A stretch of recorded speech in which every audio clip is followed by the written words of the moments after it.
NASCAR returns from the off week and heads to the Iowa cornfields as the Cup and O'Reilly Series take on the Iowa Speedway. We'll break it all down and give you our best bets for the weekend on tonight's Backroad. Let's go!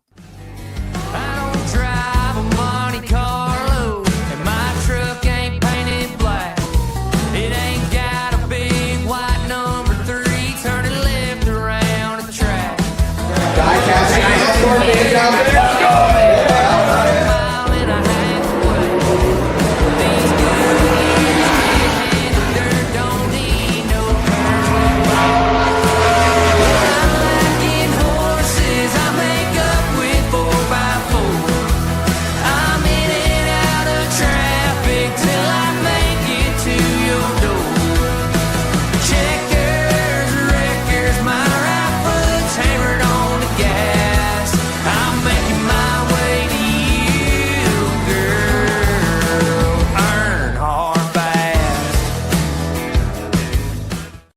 Hey, what's going on, everybody? Welcome into the Backroad, In Between Media and FSAN, Fantasy Sports Advice Network's NASCAR betting show.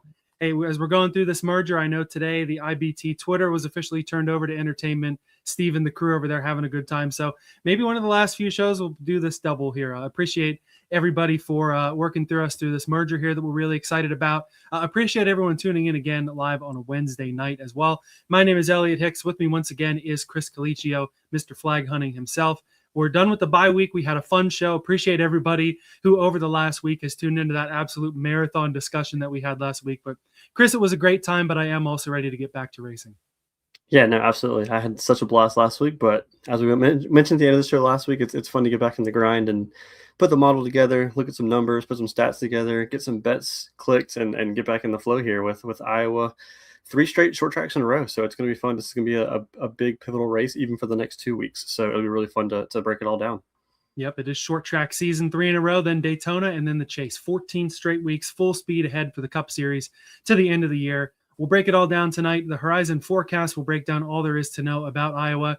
If you're looking for Indianapolis talk, you can go back to the beginning of that show last week where we discussed Corey Heim's surprise second win of the year. And then in the parking garage props, we'll give you our best bets for the weekend at Iowa. Again, Cup and O'Reilly out in the cornfields. So really excited about that. Again, thank you guys for all the support. Best way to support us, give this video a thumbs up. Subscribe to the channel if you haven't already. Again, we recommend you support all of the FSAN channels as well as the in-between channel for entertainment. But appreciate you guys being here. Shout out to everyone live on YouTube. Marcus, of course, takes great pride in being first. Appreciate that. Throw your picks to win in the comments here, live chat or comments afterward. We do appreciate everyone who tunes in afterward as well. Throw in any bets that you have that you might like, any questions you have for us. We're going to be looking through it.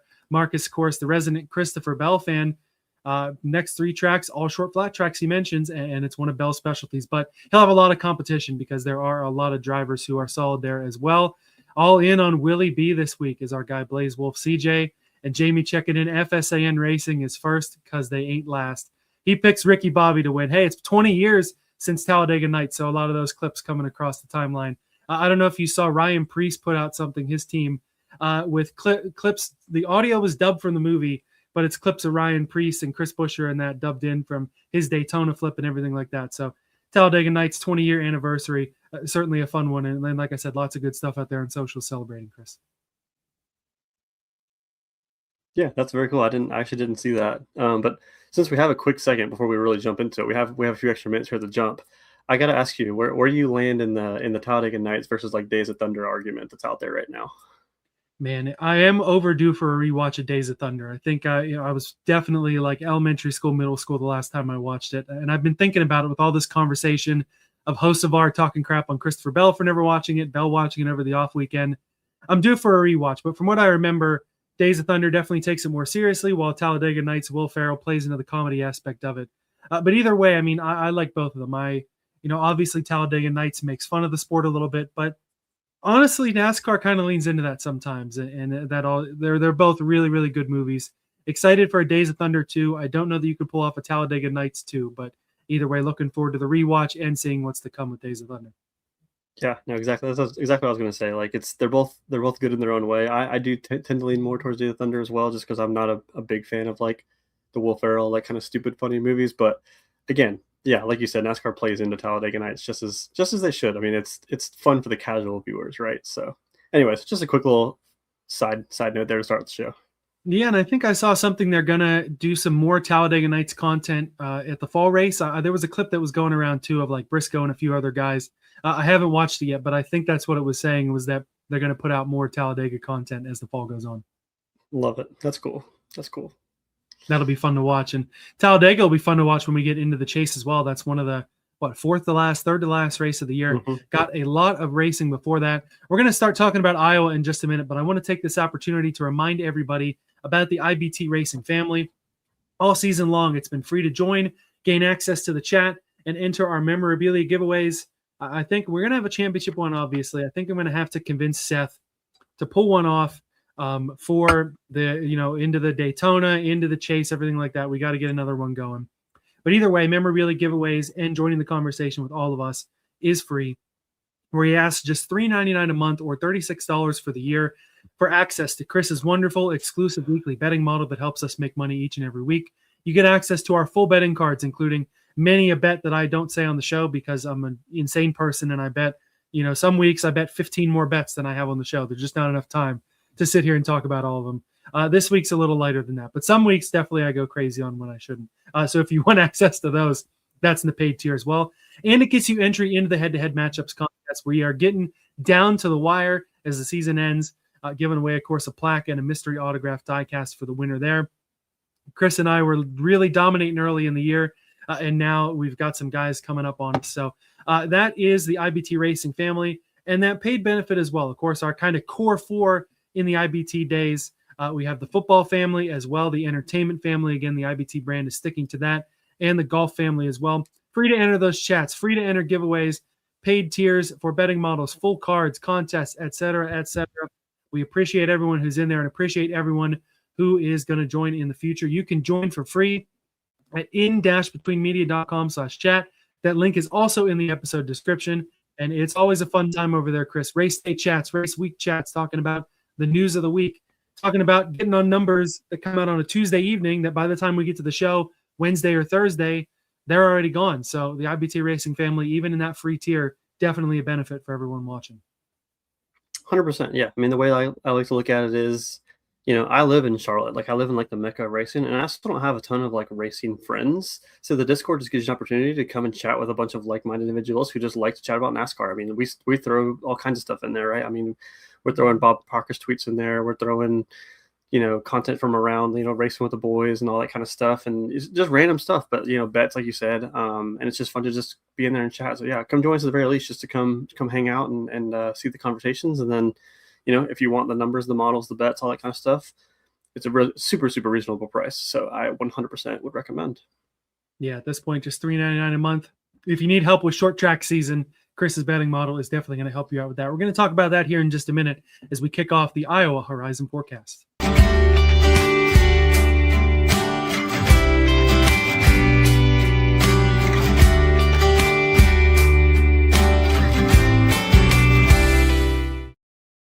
Entry lists are not super exciting coming off the off week. The Cup Series just has the 36 chartered entries. No fun there. O'Reilly has 37 entries. Ross Chastain is in the JRM number 9. Carson Brown, a young RCR development driver who we talked about in the prospect section of last week's episode. He'll make his O'Reilly Series debut in the Jordan Anderson number 32. Now that Rajah Caruth doesn't have to hop over there for HMS Cup drivers to be in the 88. Rajah gets the 88 the rest of the year. We'll talk more about Rajah as the night goes on. And also really cool, Sammy Smith running a tribute scheme to the late Michael Annett, who has the Pilot TMC hometown Iowa roots there. So that'll be fun to watch Saturday as well. Some of the weekend schedule to look out for. If you're really jonesing for some racing, Friday night, ARCA is at 7 o'clock on FS1. Saturday, you have practice and qualifying for O'Reilly at 11:30, Cup Series at 2:05. Then at 5 p.m., the O'Reilly High V Perks 250 on the CW. But also, if you have the ESPN Unlimited subscription, you can now stream CW races and other CW sports on the ESPN app starting this weekend. So that's one of the biggest gripes about the CW has been not being able to stream the races. ESPN Unlimited, maybe a little pricier for the streaming bundles, depending on how you feel. But now you'll be able to stream the O'Reilly Series as well. Then on the Cup side, 3:30, the Iowa Corn 350 Remember the rest of the year, USA and NBC, 10 races on USA, only 4 on NBC. The NBC ones you can stream, the USA ones you can't. So we solved one problem, and then we caused another one on the Cup side. But either way, Lee Diffie is back. I don't know how your feelings are on Lee Diffie, but NASCAR, again, I'm talking about social media content. NASCAR put out some highlights of Diff over the last year and a half of him covering NASCAR. And man, he might be on my Mount Rushmore of sports play-by-play. I'm a big Lee Diffie fan. Oh, we're on the same page. I'm glad we're on the same page here, because yeah, Lee is he is all time. He is an all timer. I remember like the first Cup race he did call. Like I just felt like, oh man, like we just went up a level. Like we just upgraded. Like it just felt like, when you hear his voice, it just makes you feel like it's like an elevated event. Like he really is good at like hyping it up. He's good at setting the scene. He's good at he's just good at it. Like I do like Adam Alexander actually. He did really well.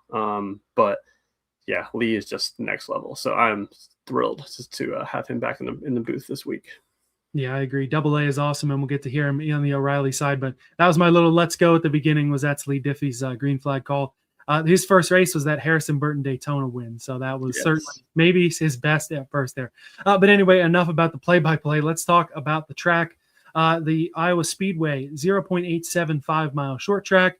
iFantasy Races comps have Richmond as a primary, secondaries New Hampshire, Phoenix, North Wilkesboro, and Gateway. Again, short track season, Iowa this week, Richmond next week, New Hampshire the following week. Going to be able to see who gets in a groove here. We'll know a lot more about who could be good at New Hampshire after we get through these two races. In your betting model, was this kind of how you followed, or what was your primary, secondary, other comps that you worked out in there? Yeah, I actually went a little bit differently than iFantasy Race did. So I have my primaries as North Wilkesboro, Gateway, and Loudon. And then my secondaries are Phoenix, Martinsville, and Nashville. I left Richmond out, actually, just because I don't know. I just think just visually watching Iowa, I don't feel like it feels the same as Richmond. Plus, Richmond has the high tire wear factor to it. It didn't feel like enough for me to be able to comp it. Plus, we haven't been there yet in 2026, so that was another factor of like, do I really want to pull that in? So I actually left Richmond out, and my like I said, my primary data is Wilkesboro, Gateway, and Loudon. That's where I'm really looking.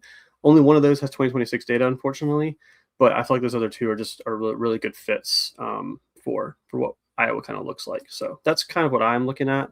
But the secondary ones, Phoenix, Martinsville, Nashville, we have data for 2026 data to look at. So I feel pretty comfortable with it. But yeah, leaving Richmond out was kind of a last minute call. I don't know. It wasn't quite fitting what I think of Iowa.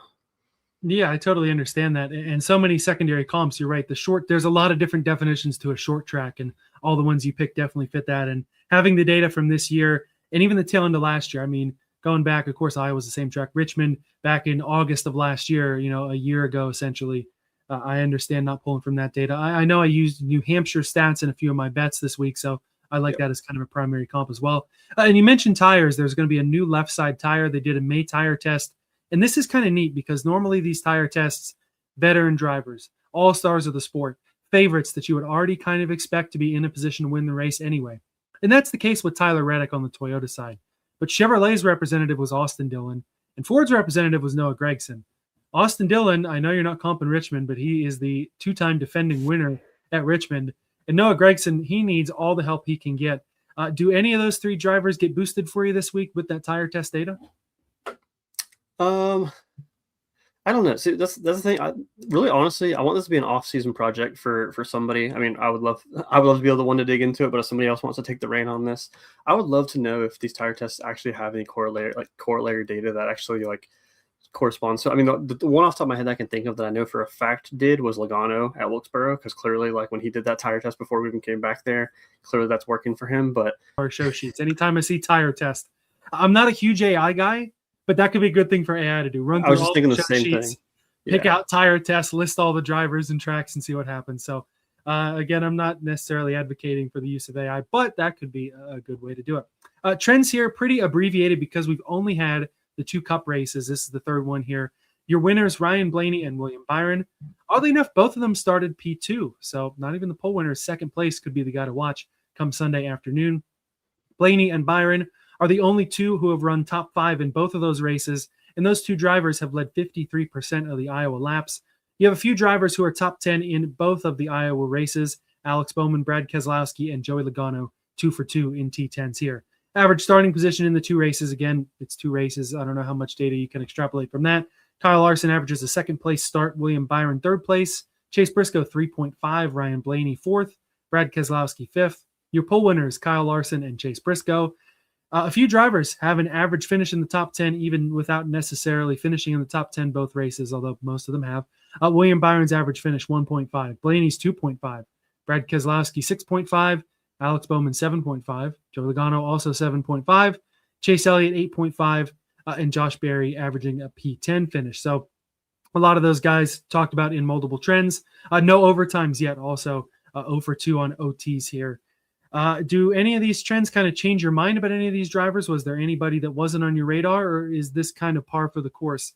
Your Blaney, Byron, Keselowski, Logano, maybe Bowman, guys like that. What are your thoughts on the trends, basically, is what I'm asking.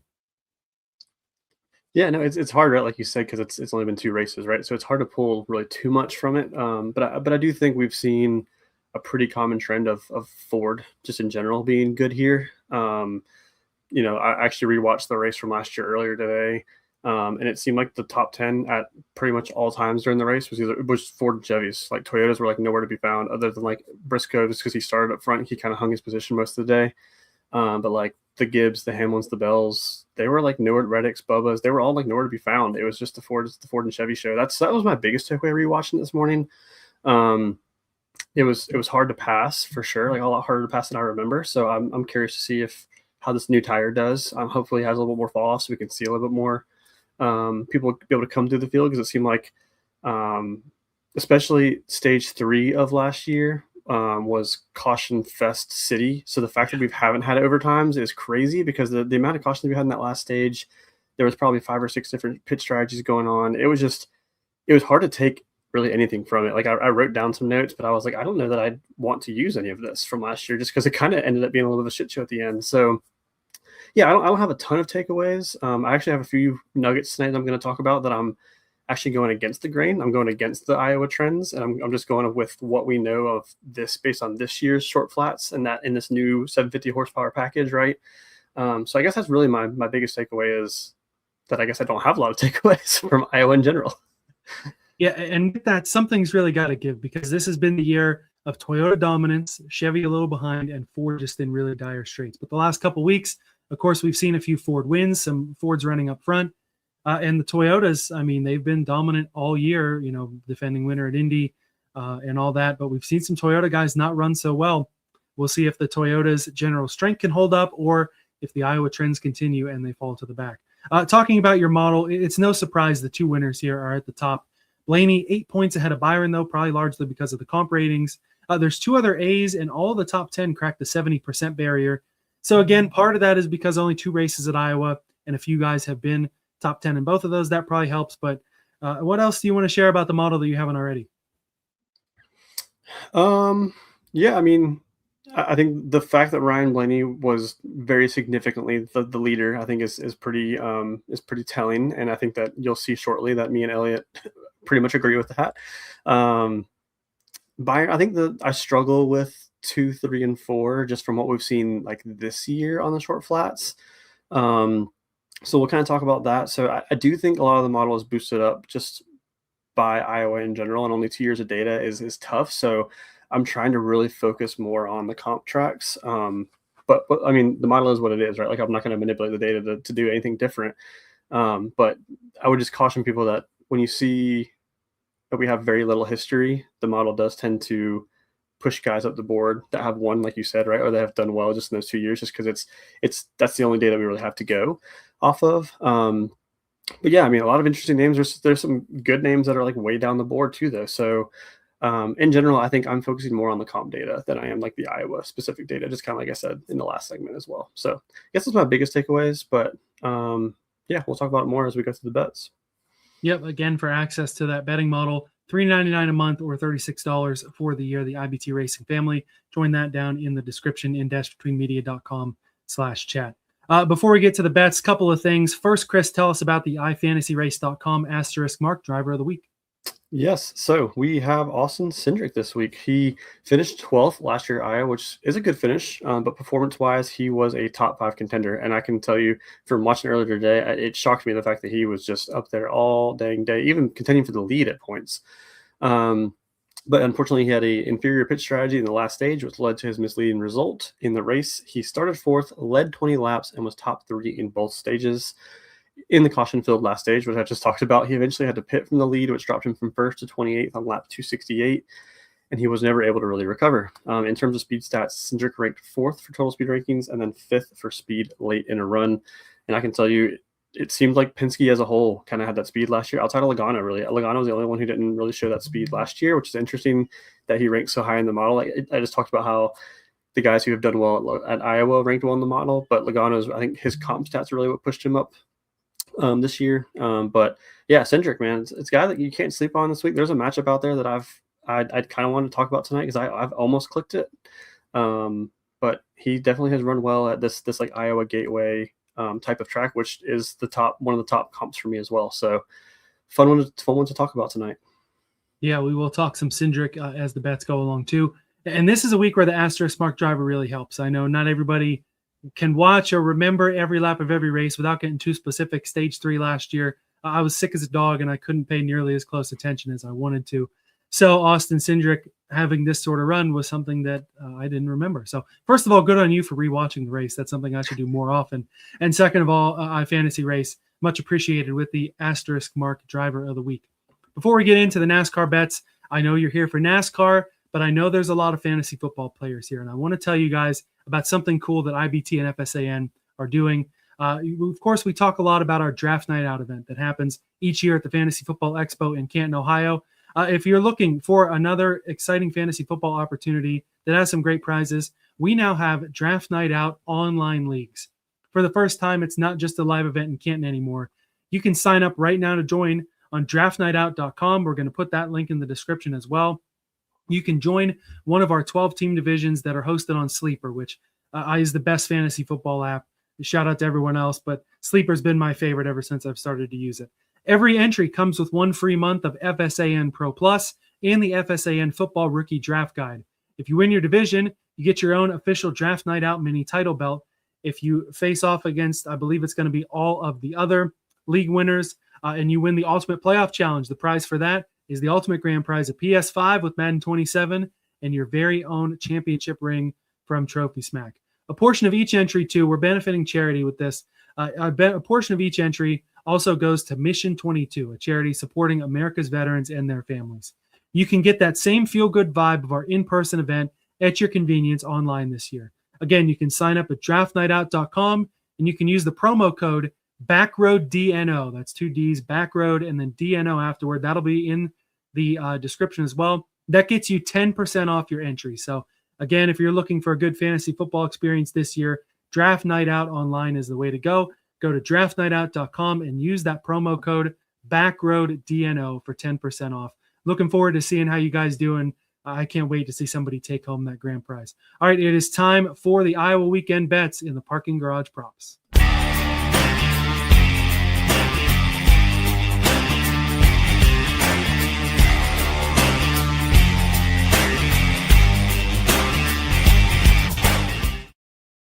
This saying for me is a cliche at this point because, 2 out of every 3 weeks, I start by saying there's one place to start this week. But this week, over a lot of weeks, there's one place to start where it's a squad ride this week on multiple levels. I'll give you the floor first, Chris, on Ryan Blaney. Yeah, I even have the shirt on tonight. I had to represent because, even before we even came into the week, before I even put the model together, I kind of already had my mind thinking in the back of my head, like, man, Ryan Blaney's he's just strong here. We found out 2 years ago, the first year that we raced here, that once he won, he apparently had like a bunch of family in the stands because that's where his mom's side of the family is from. So it was almost like a home race, so to speak, for Ryan Blaney. But yeah, man, listen, this 750 horsepower package, this short track package that they're running the Cup Series this year, there's been one guy who's been really dominant at it, and it's been Ryan Blaney. In the model itself, if you actually break it down for the 17, 18 data sets that I use, he ranks top 5 in literally every data set that I pulled, which is why he ranks, 96% or whatever it was. So like you said, former winner here.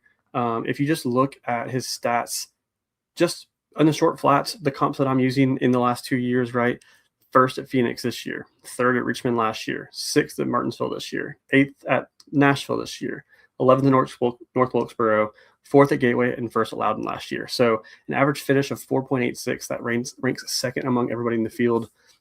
I just think he is incredible when it comes to this package, these short flats. And then on top of that, we're now getting a new tire. This new tire is supposed to have wear, and there is nobody I trust more on a late run than Mr. Ryan Blaney. So really the main thing that I just need from Ryan, I just need him to qualify well, just in case that this tire doesn't wear as much as it seems like it never wears as much as we want it to. So it does seem like qualifying was pretty important last year. If we didn't have all those cautions, it was pretty hard for people to make their way up to the front. So that's my only wish is my wish list is to get a good qualifying out of him.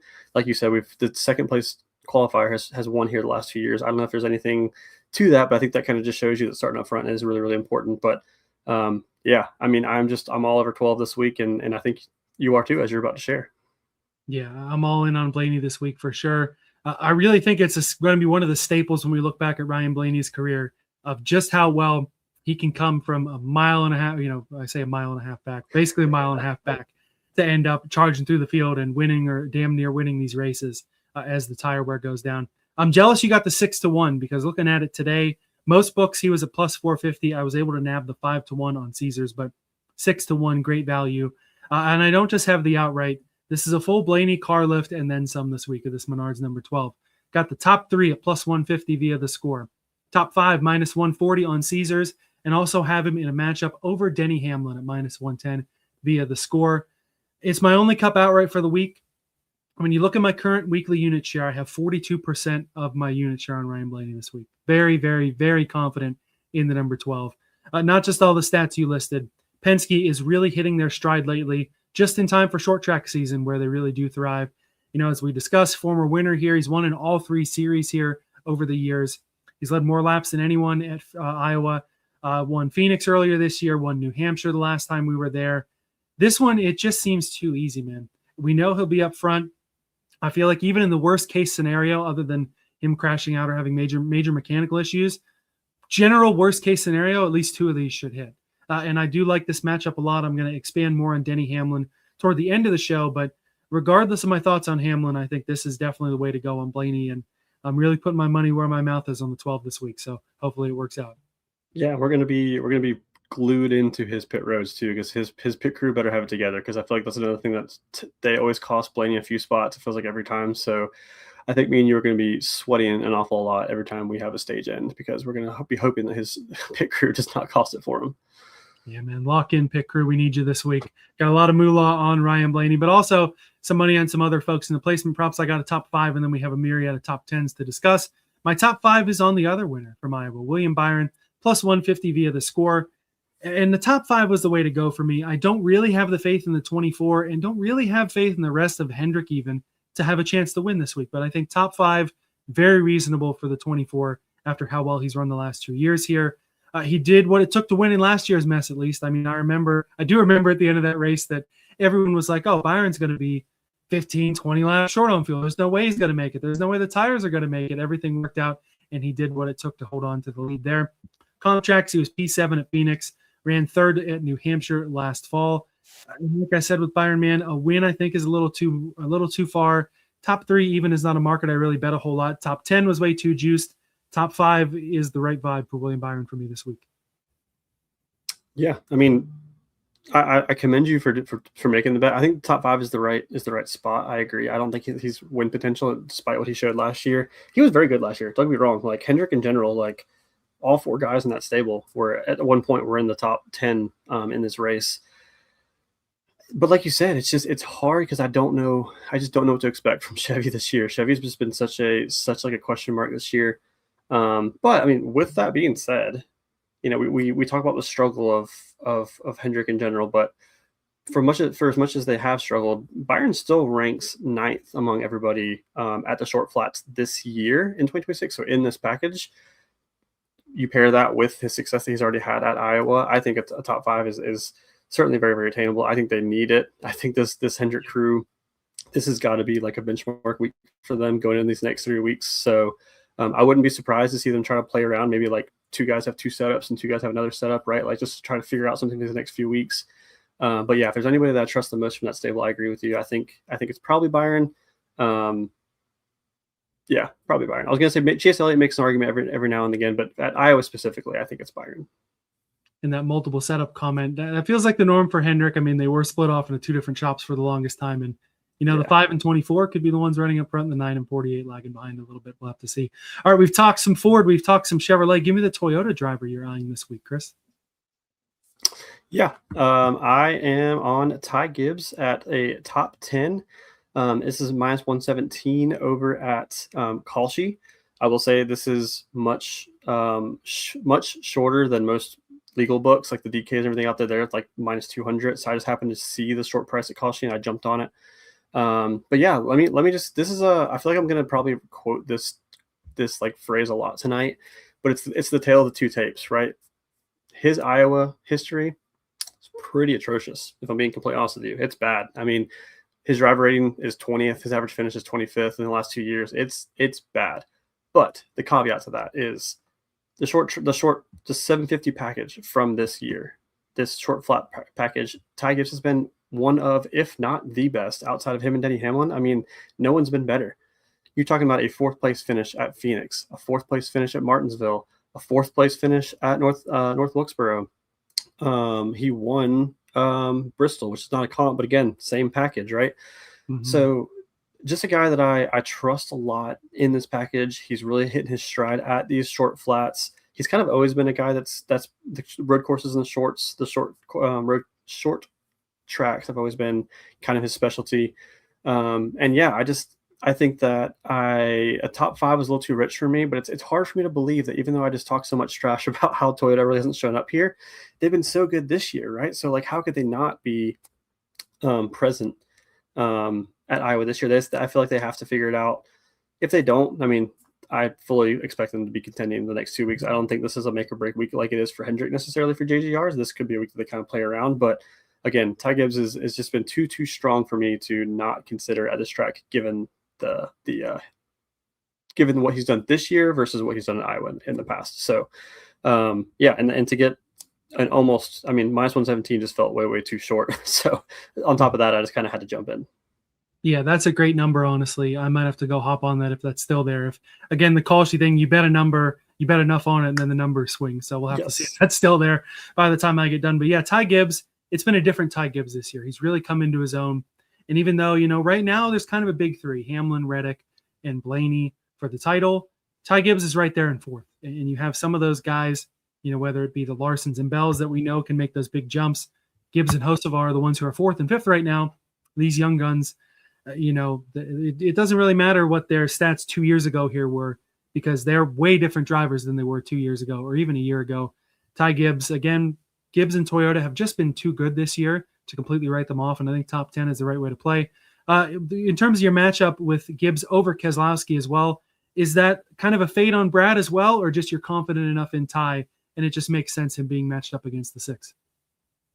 Yeah, so if you're looking at the model, I think they're actually back to back. Yeah, 10th and 11th in the model. So I feel like that happens a lot actually, where sometimes you look at some matchups and they're actually pretty close in the model, and it's like, wow, that's crazy how that happens that way. Like clearly the books look at the same stuff, right? They're doing a lot of the same. They subscribe to the IBT Racing family. Yeah, right. So this is really not an indictment on like Brad does technically rank better than Gibbs in the model. He ranks better at Iowa, like not even close. He wipes Ty off the floor. But you're right. It's a fate of Keselowski, to be completely honest with you. We kind of hinted at it last week a little bit, right? Talking in our silly season talk. I'm out on Keselowski right now. He doesn't have it this year. It just, the tracks that you expect him to be good at, he hasn't been good at. And then the times that you do see him finish well, it's like he kind of came out of nowhere. It's not like he actually had speed. He got out there with like strategy. So like, listen, watching the race this morning, I had already clicked this bet last night, and then I rewatched the race this morning, and I was like, oh no, I'm in trouble. Because Keselowski, like, he was very good here last year. Like, I mean, if it wasn't for all the cautions in stage 3, I think he does win this race. I think it's no question he was best car. But I mean, gosh, when you look at just this year, again, a tale of 2 tapes, like take Iowa out of the picture. look at what we've done this year in this package on short flats.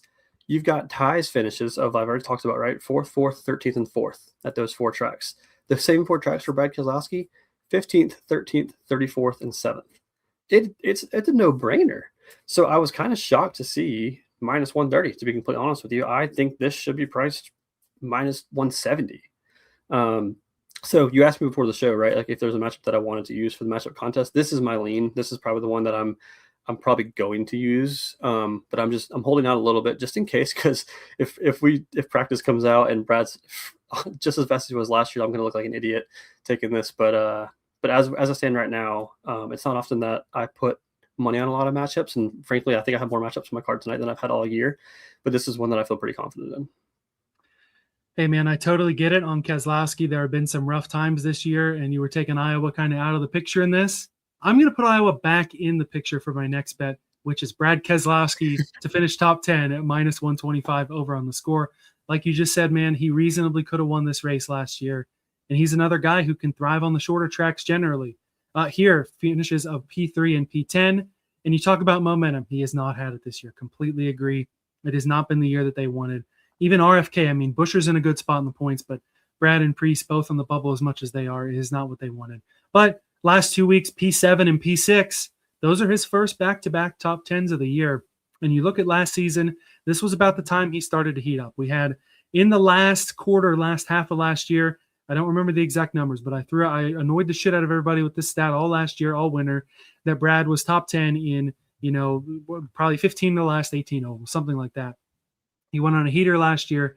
I'm not expecting that kind of heater this year. I don't even know that he'll end up making the chase. I don't really remember off the top of my head exactly where he's at, but I do think that short track season could really help him make the argument, and I think it starts with a top 10 run. And hey, he can run 10th and still lose by about 6 spots, if not more, to Ty Gibbs.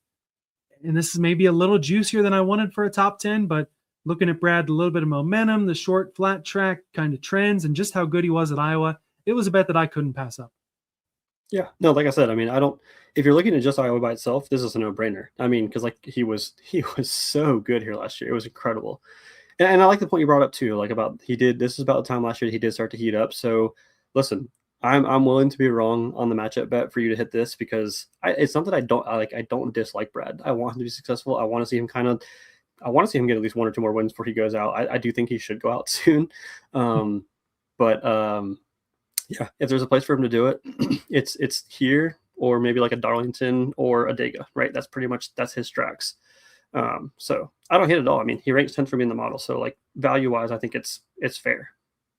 Yeah, if you didn't catch our Keselowski point that we talked about last week, it's coming out as a short in the morning, so keep an eye out. Of course, always for the FSAN Racing shorts that we got going here.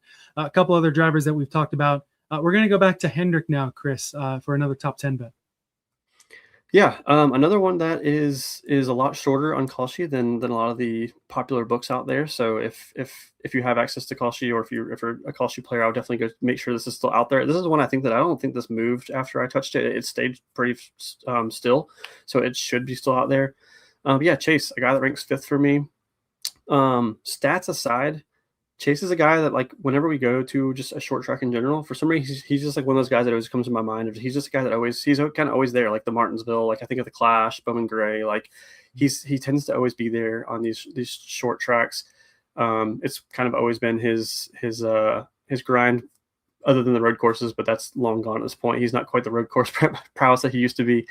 But yeah, I mean, Chase, listen, like I think I already said, if there's a guy I trust in this Hendrick camp, it is Byron. Just like Iowa specific stats, Byron blows Elliott out of the water. But Chase Elliott is not far behind as far as just short flat stats in general. Just this year, we're looking at finishes of he won Martinsville, had a little bit of stinker at Phoenix, 23rd at Phoenix. He was 7th at Nashville, 17th North Wilkesboro, but then a 3rd and a 5th last year at Gateway and Loudon. So again, right, a little bit of roller coaster, kind of here, kind of there. But despite all that, despite that up and down, in the last 2 years, he ranks 5th in average finish among all drivers. And then at just the 2026 tracks, he ranks 6th with an average finish of 12th. So again, being right there, again, I think this is a spot that Hendrick needs to hit. I really want to see this 9 crew kind of get on the right foot and get this top 10. And I think minus 120 is more than fair. Again, if you look at some other books out there, I think they have it as like minus 180. So like another one that I think I've kind of caught on the short side. And I'm just kind of hoping that Hendrick doesn't fail me because they had the speed last year. So I just need them to keep it and refine it this year. Yeah, it has not been a good couple weeks for Hendrick, like we talked about. And like my next bet that I'll talk about here in a minute, it's just as much the number as it is the driver here.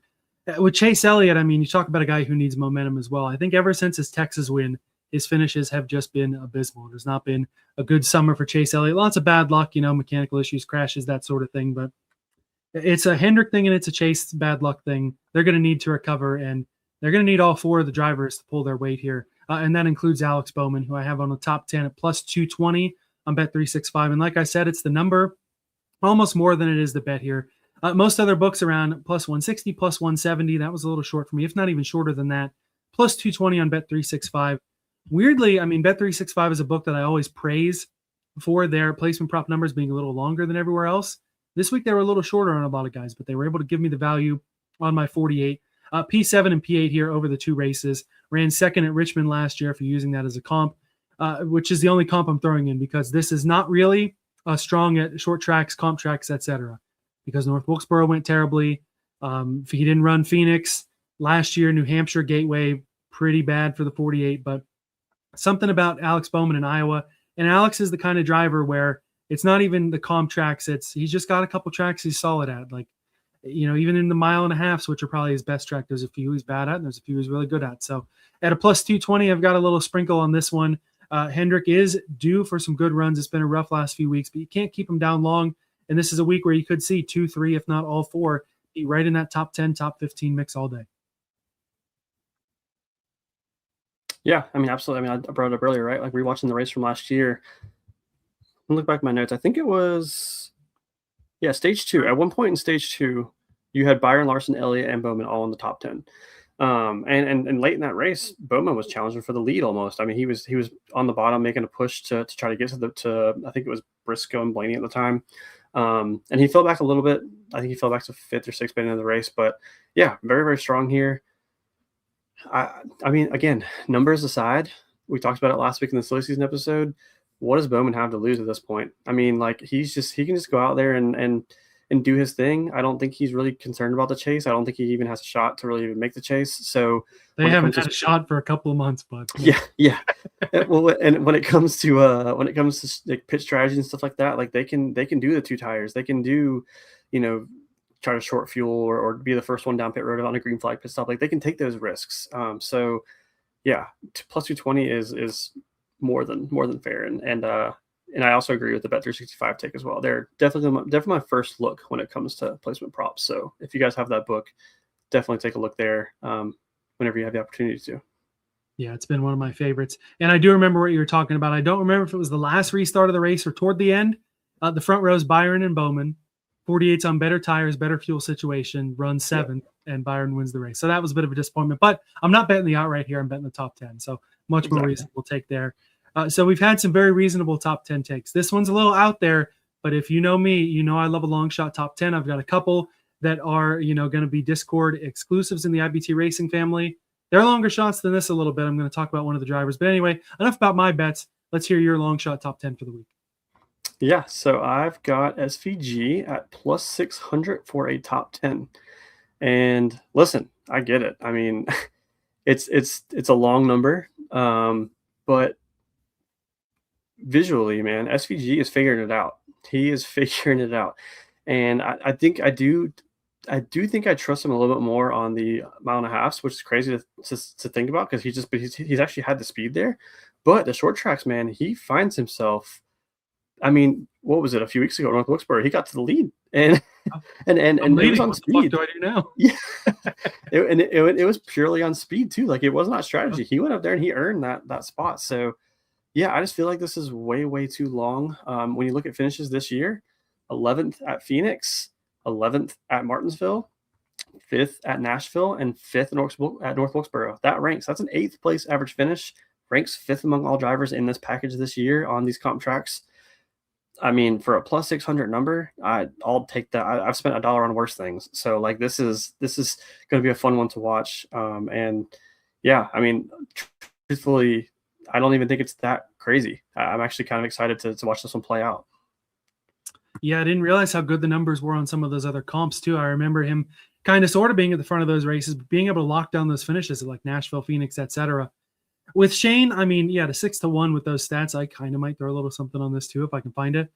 But with Shane, it's hit or miss, kind of even track type to track type. Like short tracks, god awful at Bristol, has not really been good at Richmond at all. But you're kind of throwing that out as a comp. You're taking some of these tracks that definitely race like Iowa's a short track, but it's not a Bristol Martinsville short track. It's, it's got that similarities with a Phoenix where he's been solid in places like that. Martinsville's his best short track. And yeah, I can't really rule out that he'll be solid here at Iowa. But with Shane, I kind of want to see that, second time, third time back at tracks before I really have confidence in him.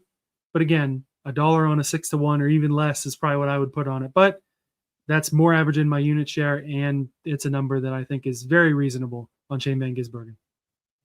I will also say, if you do go back and watch the race, you're going to think I'm even more crazy because I think Shane spun like 4 times in this race last year. But he's grown a lot of races, and he's still had some good finishes. I mean, he ran maybe top 5, if not top 10, at the spring Atlanta race this year, and he was spinning down the front straight with Larson at the end of stage 2. So, yep.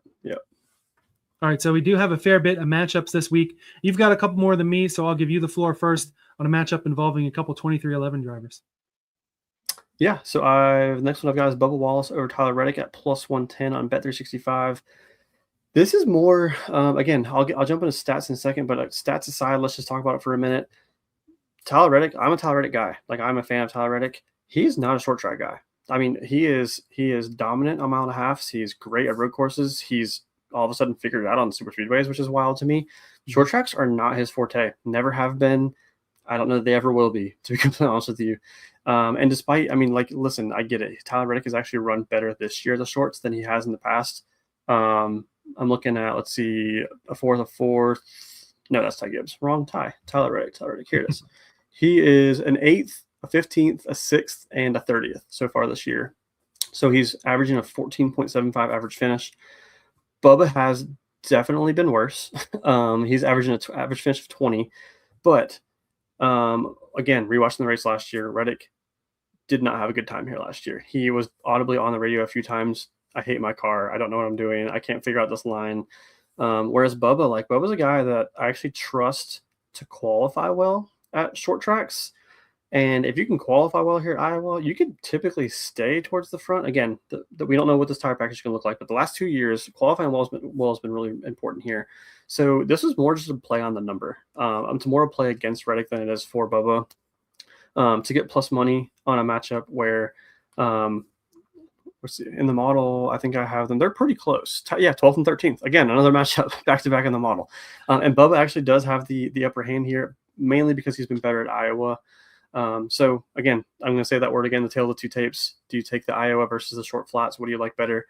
In this case, I'm going to take the trust in Bubba being just a tad better at Iowa, but also I think he's just going to qualify better and just be up front more than Reddick will be.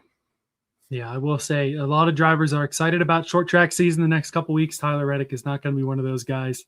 I think he might run better than you're expecting these next couple of weeks, but I think he probably will lose some more ground on Hamlin, Blaney, and perhaps others. Not going to really set himself up too well. I probably won't tell you on this one. Weirdly enough, I think the +110 maybe not quite far enough on Bubba. I'd kind of want, a +125, +130 would be really awesome.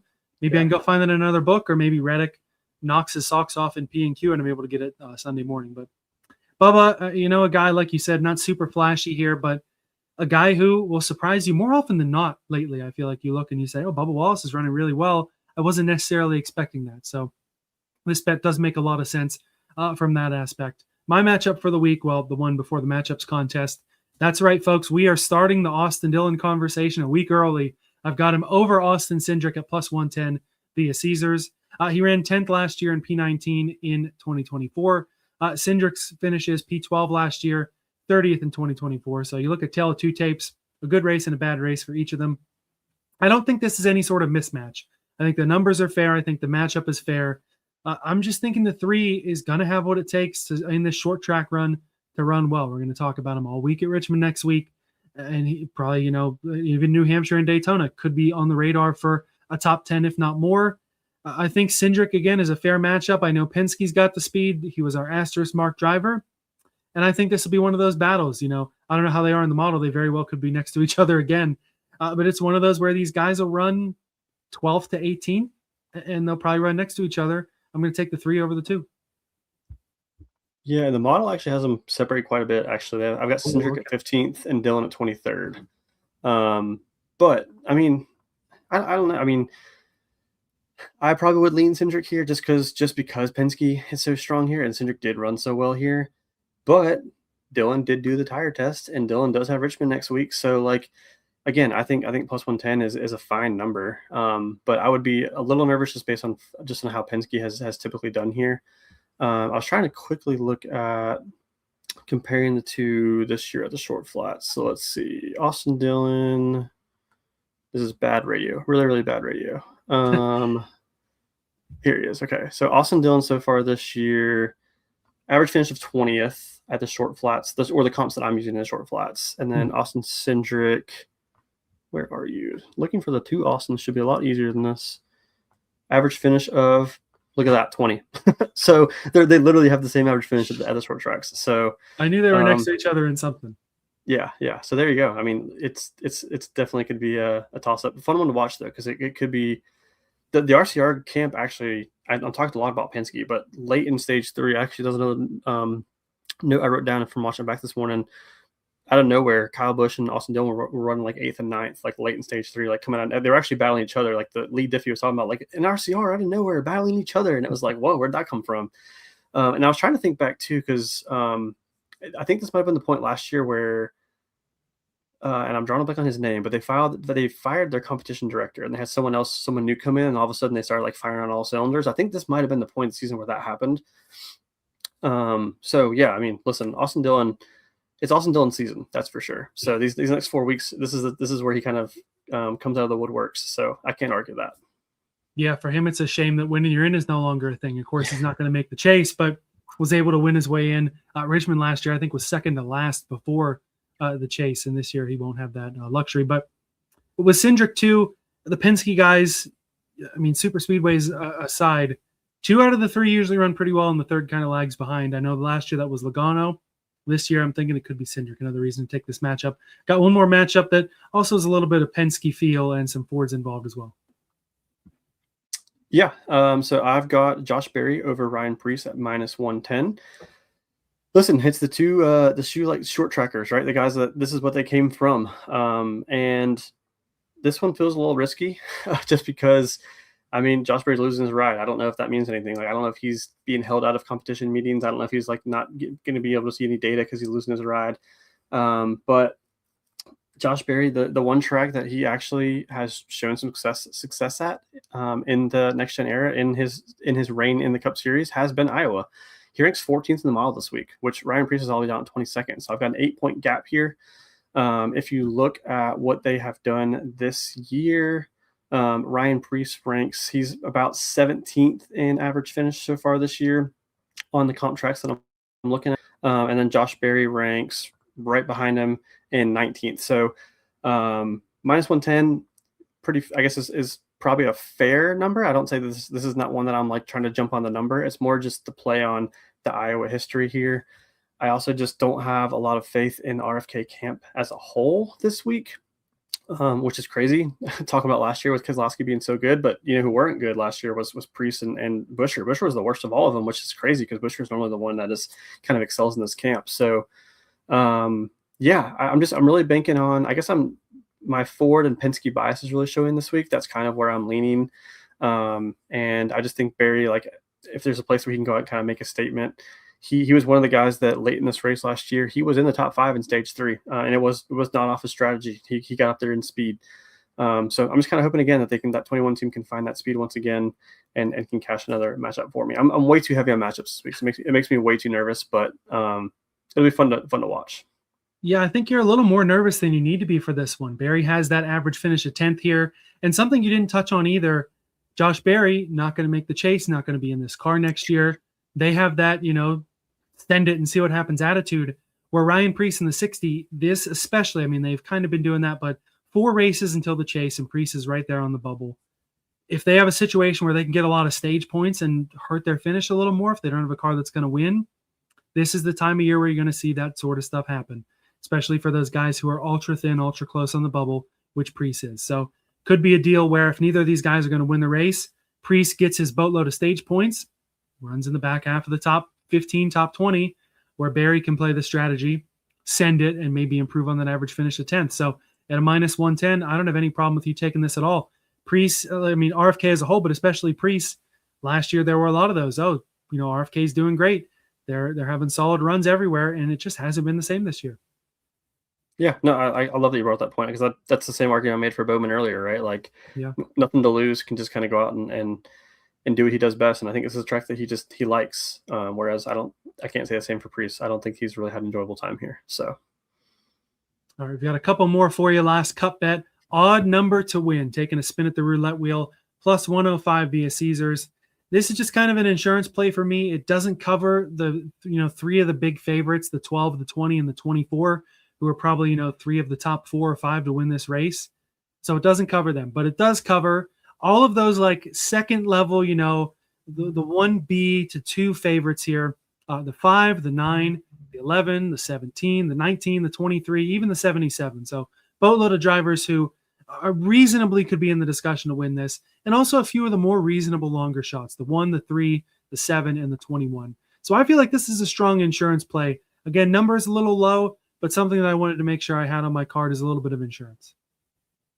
Yeah, no, I mean, these ones are always fun, like you said, because you've already got the Blaney outright, so now you have the odds to kind of balance it, right? So, yeah, I mean, for sure. I mean, we talked about Chase Elliott. Denny Hamlin is an obvious one. Briscoe, he qualified well and hung up here all year last year, so he could definitely be strong. Hocevar is an interesting case. We didn't touch on Hocevar this tonight.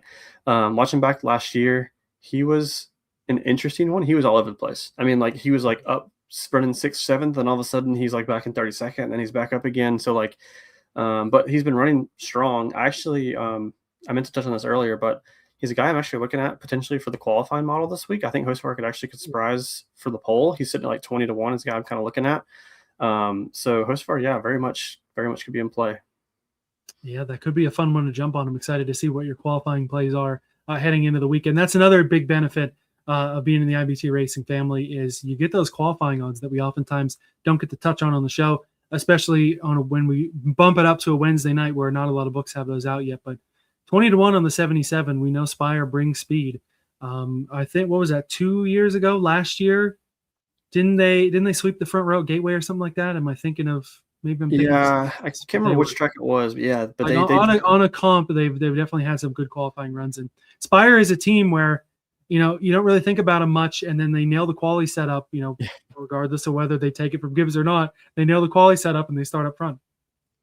Yeah, I mean, even just looking at this year, he's qualified 7th, 17th, and 4th. So like an average qualifying position of 9th. So pretty good. All right, let's talk some O'Reilly series before we get into the matchups contest. And Iowa in the O'Reilly series, Sam Mayer is the place to start. Man, I don't remember the last time I bet a 4-1 outright in O'Reilly, but just makes too much sense here. He's won the last 2 here, like I said. No reason he can't do it again. This 41 team has been hot and cold back and forth. They've had a lot of really terrible luck this year. Mayer occasionally will put himself in some really stupid situations that he doesn't have to, but when they're on, and they're one of the better cars in the garage there. Again, short track season could be a big benefit to the 41. I guess they're not running, I don't know if they're running New Hampshire. They're definitely not running Richmond, so maybe not as extended of a short track season for O'Reilly. But either way, the 41, when he's on. Got the fresh new look, the blue Starkey scheme the rest of the year. They just need to avoid bad luck, or they need to avoid Justin Allgaier having one of his Justin Allgaier dominant days. And if they can avoid that and execute the day, it's Mayer's race to lose. Yeah, I don't do a ton of digging on the rally stats, but just going back and looking, yeah, I mean, he's been incredible here. He's done it in 2 different teams too. Like, he's done it in the JR Motorsports car and in the Haas Factory Team car. So that just shows you in general that he likes this track. So yeah, I mean, I like it. Is Chandler Smith running O'Reilly this week? I don't believe he is. No. No, okay. He's a guy that I always think about when I come to like tracks like this too, like Mhm. the Iowas, the Richmonds, and stuff like that. So I was just curious if he was running because he'd be another one I think that'd be in contention if he was. Yeah, hey, Richmond next week, he could definitely be a guy to watch. A couple of those Fords will be good, and we'll talk more Richmond later. One more O'Reilly bet though. Man, I can't tell you the last time I bet Ryan Sieg, but I just saw this one today and it looked attractive to me. Sieg at plus 110 over Rajah Caruth. I thought this was an interesting enough play to throw a sprinkle on it. Sieg in his last 3 Iowa starts, which also dates back to, I think, 2019, the last time they raced here before the last couple of years, P8, P12, and P12. So a guy who is right around that back half of the top 10. You go back to 2017, he ran second here. So he knows how to get around Iowa. It's a track type that, again, is pretty interesting to watch him on. Those 39 his Sieg cars can kind of keep up a little better here. I know he's had good runs in the 1.5 miles as well, but it is this track type where I do look more towards Sieg more often than not. And to be honest with you, man, I don't want to shit too much on Rajah Caruth. I don't know how confident I am in him making the back half of the top 10 here, honestly, where I think Sieg can run. I know he's in the 88 instead of the 32. I know he's going to have the momentum of being in that car the rest of the year, making that run toward the chase, but man, I'm a little worried. I don't know if they're going to have to play for points, if they're going to have to really try to send it. It's a situation that's unstable for Rajah, despite having clearly a better car. So I think I'm going to lean the 39 this week. Yeah, I mean, listen, I don't have a lot of takes on this one other than like Caruth is a guy that is doing a lot of bouncing around. I don't even really know if I know what his strength really is, just because he's kind of a very up and down driver, whereas Sieg seems to be a very consistent guy. He's just going to kind of finish that like 11th to 13th, and that may be all you need. So yeah, for a plus money matchup, can't argue that.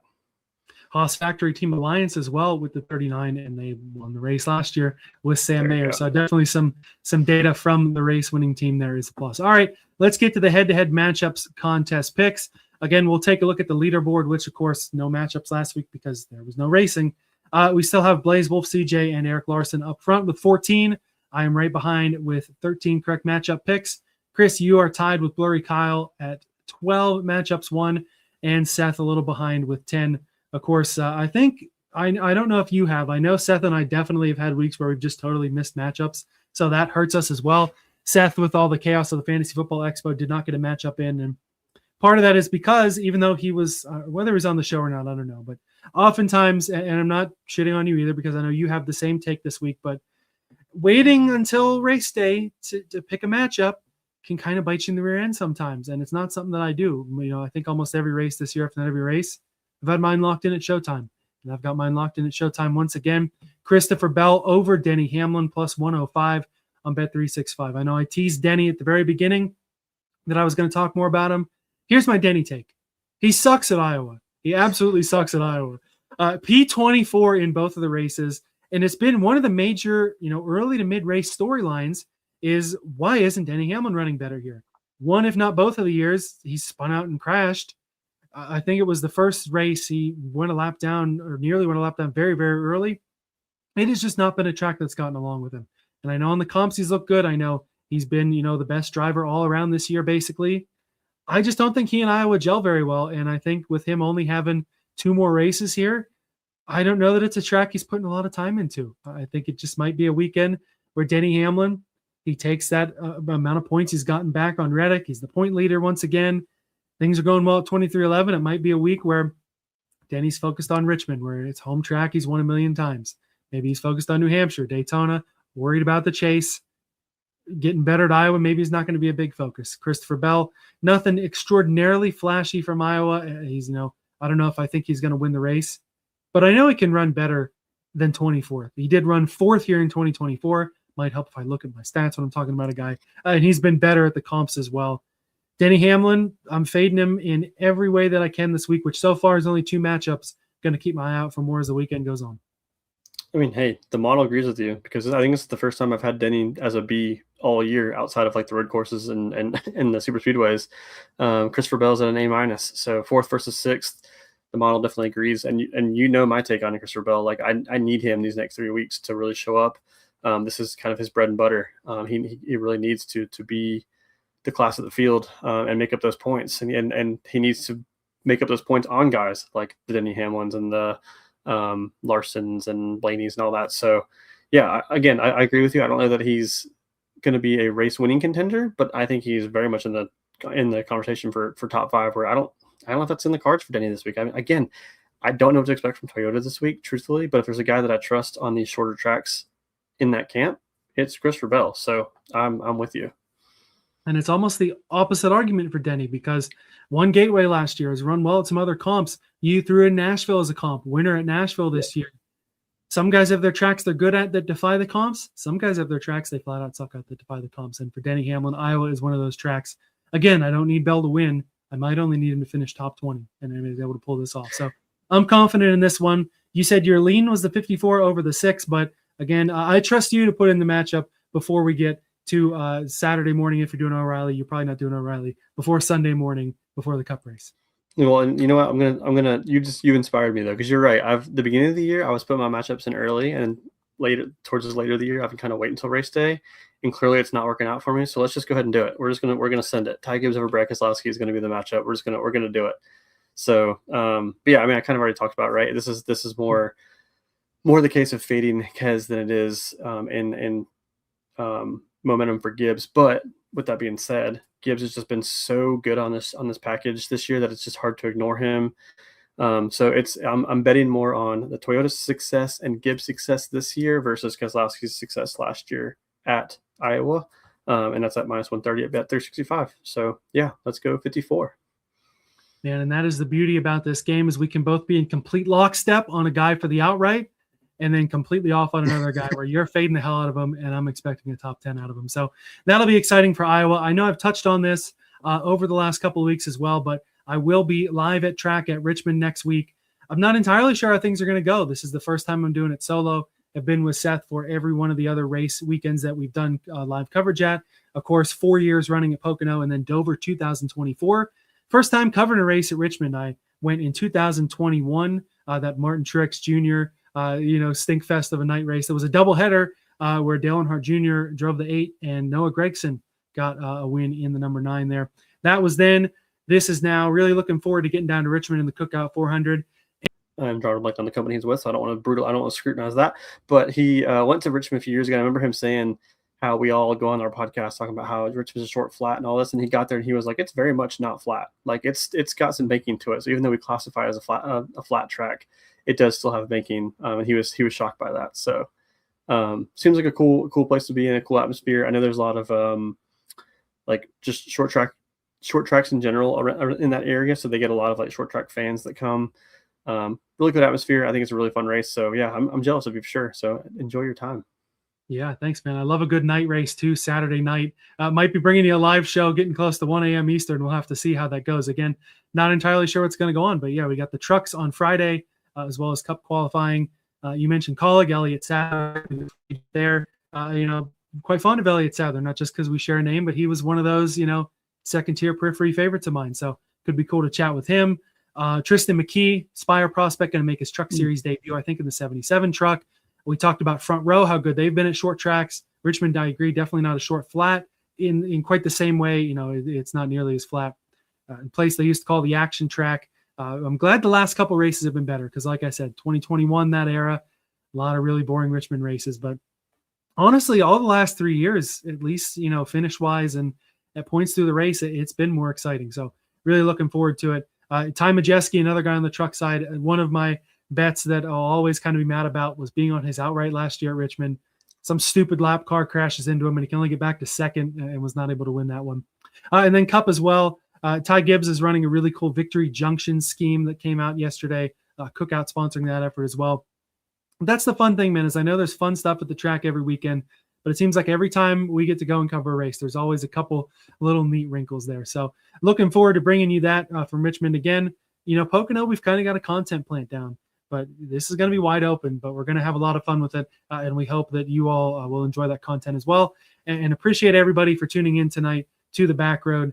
Again, join the IBT Racing family. Draft Night Out Online is in the description as well. Hey, throw your best bets, picks to win in the comments if you're watching afterward. Shout out to those who couldn't catch us live as well. We appreciate you guys as well. Thanks again for rolling down the Backroad with us. Best of luck on your bets at Iowa. We'll see you from the track at Richmond next week.